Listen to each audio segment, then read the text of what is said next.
With social distancing still in effect across the world, many landlords are finding themselves in a position that they've never found themselves in before. They are now remote managers, and you may be one of them. So, we asked a few remote landlords who have been doing it for many years now to share their secrets for running a property management business from a completely different state or even from overseas. Taking into account their advice and experiences, we have singled out 4 of their top tips to share with you today on how to be a successful remote landlord. Stay tuned and we'll get started in just a minute.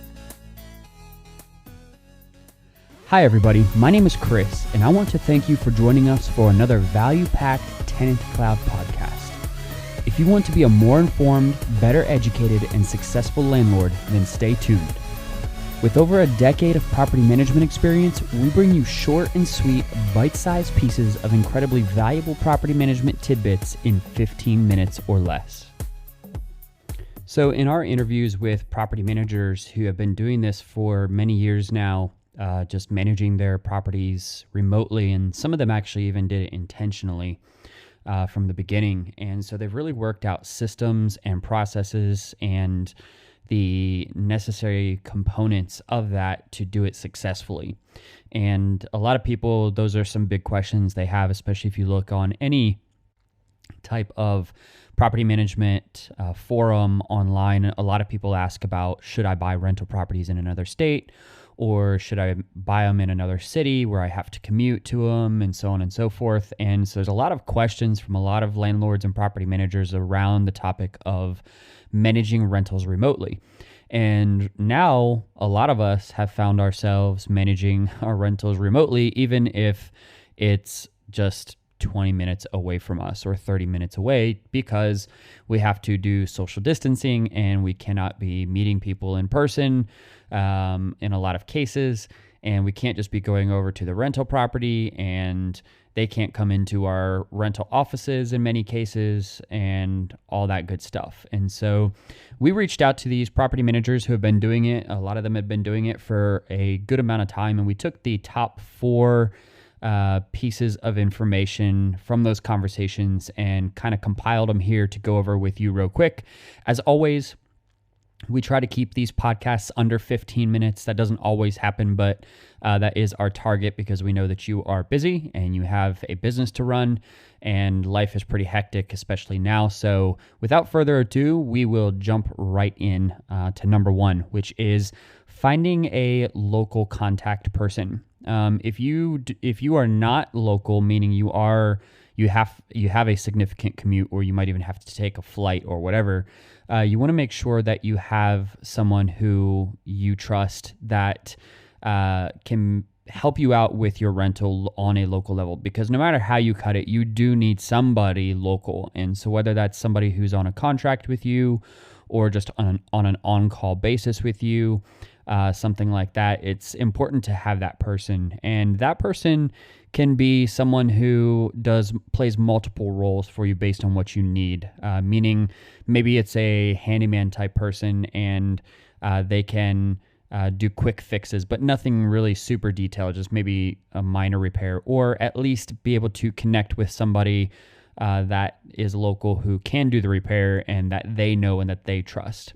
It should also be somebody that has access, or that you can give access to rental documentation, as well as to be able to go do basic things such as checking on the condition of the rental, doing quarterly or annual inspections on the property.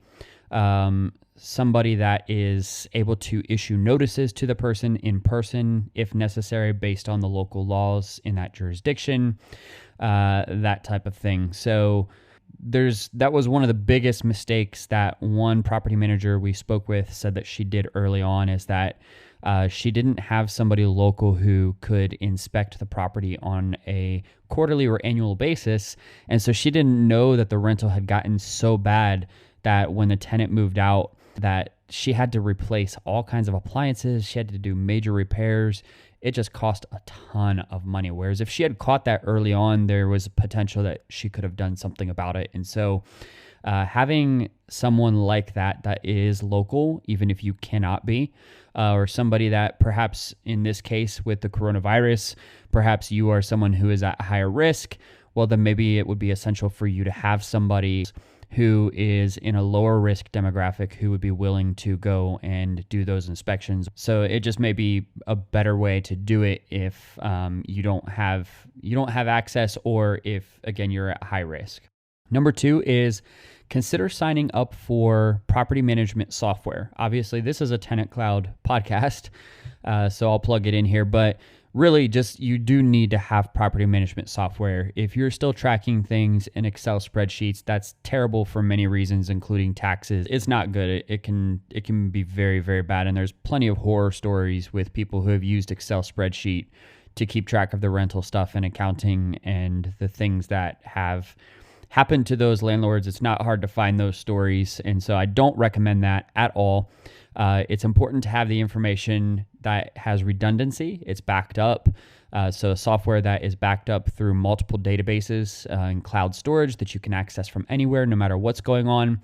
And again, that's especially important right now because with the coronavirus, there's a lot of unknowns. And so it's important to be able to access that data from no matter where you are, whether you are required to be sitting in your house and you just need an internet connection, whether your entire town gets shut down for an extended period of time, you're going to need to have access to that information.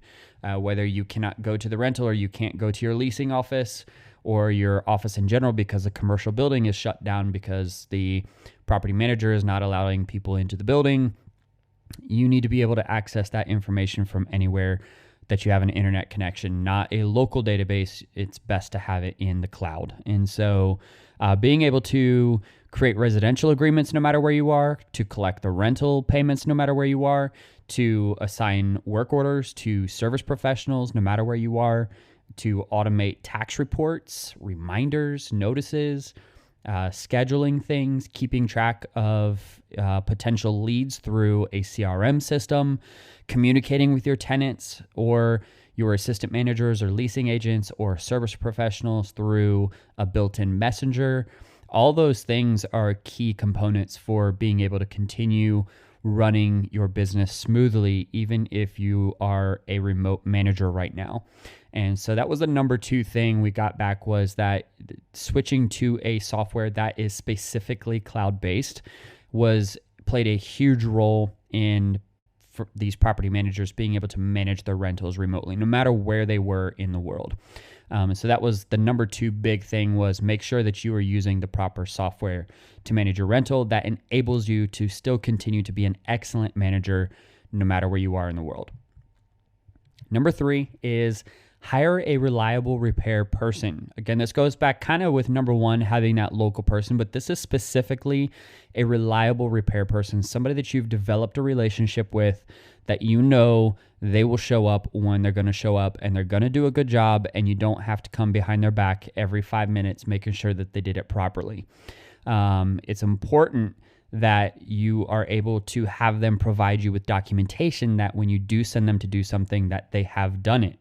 And so it's extremely important. Anybody who's been in a landlord or property manager for any period of time will be able to tell you that the number 1 biggest thing is being able to handle maintenance requests that tenants submit in a timely fashion and doing the job right so that the tenant doesn't have to constantly complain that it's not done yet, or it was done poorly, or the person was really terrible, and then you get terrible reviews, and so on and so forth. And so it's very important that you have a reliable repair person that is reliable and a person who will do the job right the first time. In TenantCloud, there's actually a really cool feature where the landlord or the or the tenant can actually upload a picture and or a 15-second video showing what the issue is that they're reporting in the maintenance request. And so once the maintenance request is assigned to the service professional, that service professional, when they go to close out that ticket, they too can also upload a photo and or a 15-second video showing what they did to resolve the issue and that it is no longer a problem. And the service provider can also invoice the property manager straight right there inside of the maintenance request, as well as input. This property manager can also input what type of material was used. The service provider or the property manager can put in how much time it took, what date it took place on, the whole 9 yards. And so it's a really cool feature, and it really creates a certain level of accountability within the maintenance request right there. And the service provider can also coordinate directly with the tenant through the built-in TC Messenger right there on that maintenance request. And so the service provider can actually reach out to the tenant through the messenger and say, hey, I'd like to stop by there tomorrow around 9 to 10 a.m. or 9 to 11 a.m. Are you going to be available? The tenant can respond, yeah, that sounds great. And the property manager can see the entire conversation taking place.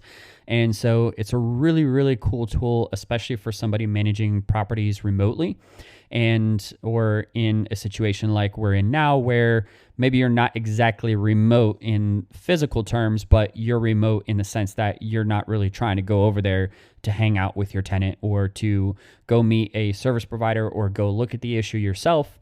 And so having the ability to upload photos, upload video, reach out to the tenant with a built-in messenger, and all of the conversation is right there with complete oversight from the property manager or landlord, you. It's a fantastic tool. And so I highly recommend using that tool. If you have TenantCloud, I highly recommend checking that out if you haven't already used that. And make sure that your tenants are aware of that, because as a property manager, I would always make sure that all maintenance requests came through a single portal. I would not accept maintenance requests in any other format other than the official one, which was through our online portal. Now, not all states or jurisdictions are you able to do that, so I understand that.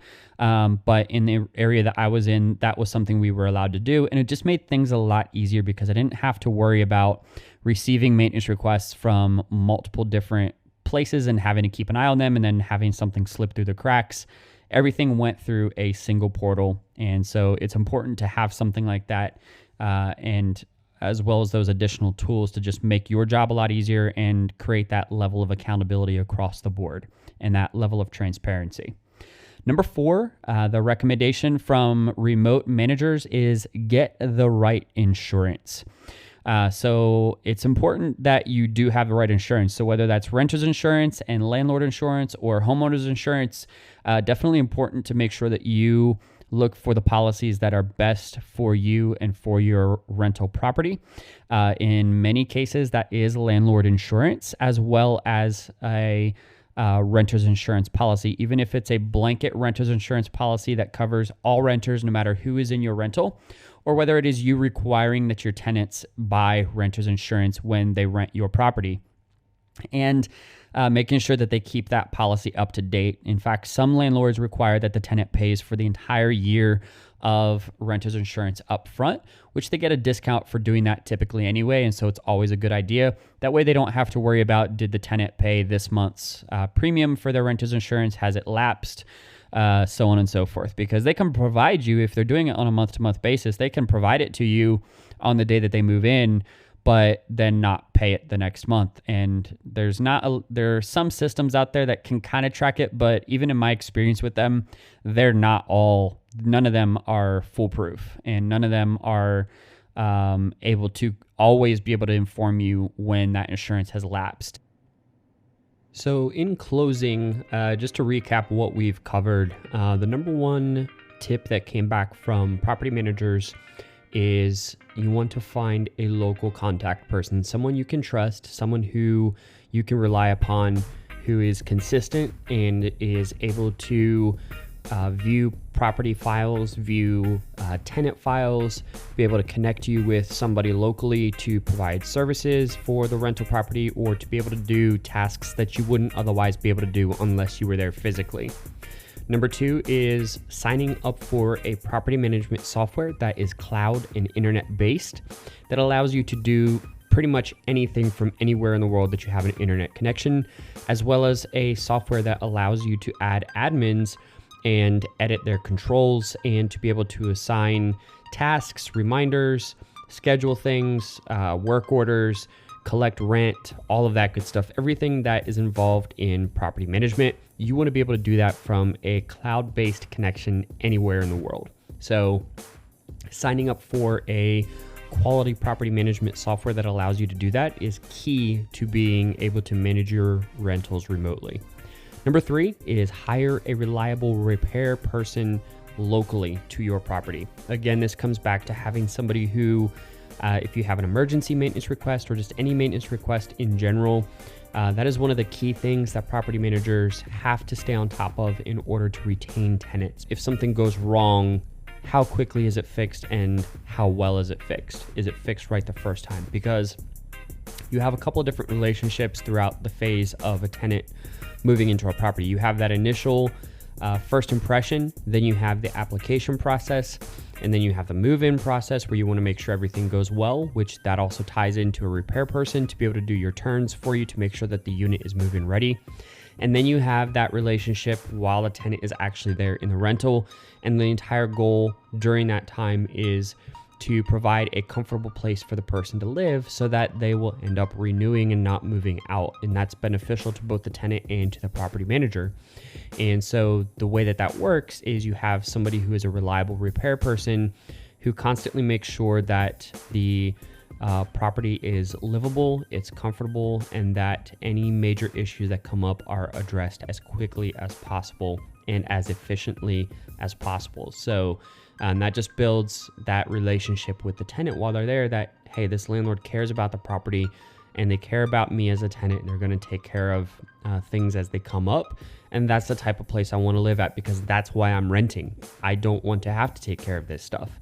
That's what I'm paying you for, is so that I can just live my life and live in a rental that I don't have to worry about stuff. And so that's really where a reliable repair person comes into play, and even more so when you are a remote property manager, it's even more so important. Number 4 is get the right insurance, because you want to protect not only your belongings, but also the belongings and the possessions of your renter, your property, and so on and so forth. It's important that you look up at the right renter's insurance, whether that is landlord insurance, renter's insurance, homeowner's insurance. You want to make sure that for your state and your region that you have all of the proper insurances, but not just the minimum insurances. You want to make sure that you have gone above and beyond so that you are covered from all angles, and not just yourself, but your tenant as well. And it's important to look up renter's insurance, because renter's insurance covers a lot of things that you might not think of. And a lot of property managers aren't aware of the full scope of what renter's insurance covers. But it is a great thing to require your tenants to have at a rental property.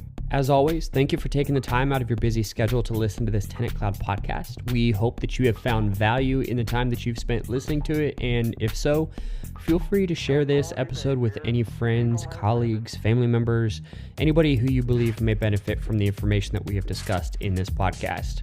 You can also check out our blogs at tenantcloud.com/blog, where you can find some of the information that this podcast is based off of. Or you can listen to our podcasts on any podcast platform such as Apple, Google Podcasts, Spotify, or you can check out our TenantCloud YouTube channel, where you'll also find full system demos, webinars, and other media content put out by TenantCloud. Thanks again for listening, and we'll look forward to talking with you next time.